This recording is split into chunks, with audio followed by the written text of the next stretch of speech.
Hello mga ka-Dani Girl! This is me, Dani Girl!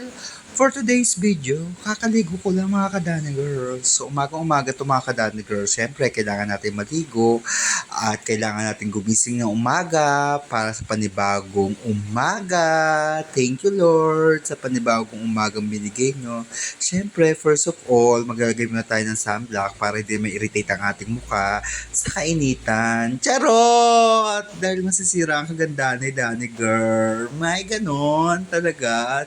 Charot lang, hindi. 'Di ba? Kailangan natin mag-sunblock para protect natin yan sa araw, mga ka-Dani Girl. Kahit papano, hindi mag-dry yung badat natin. Kahit na tumataba na tayo, mga ka-Dani Girl. Kahit nag-ramblers na tayo, mga ka-Dani Girl. Ganun talaga ang life. Hindi naman tayo pabata, patanda na tayo.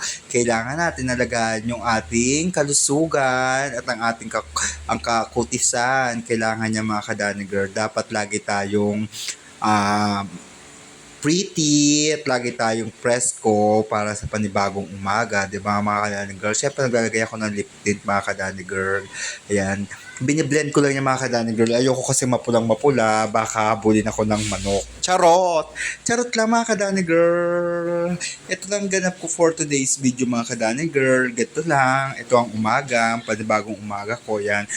Everyday routine ko, ganito talaga. Maliligo ako every morning. Pagkagising ko, syempre, kailangan natin na presko tayo sa darating na customer. Charot! Siyempre, alam niyo naman ka-Dani Girl, dahil si Dani Girl mag-isa lang sa buhay, kailangan niyang magtyaga at magtiis. Ano pa ba, ka-Dani Girl, di ba? Oh my God! Kailan kaya siya darating? Charot! Ay, mga ka-Dani Girl, ayoko nang may dumating dahil mas priority ko ngayon ang sarili ko, mga ka-Dani Girl, dahil tumatanda na ako at kailangan ko ng kumayod, 'di ba? Para sa ating kinabukasan, mga ka-Dani Girl. Yan, tapos lumabas ako. Ang sisipag ng mga bagets diyan, nakita ko nagwawalis sila, 'di ba?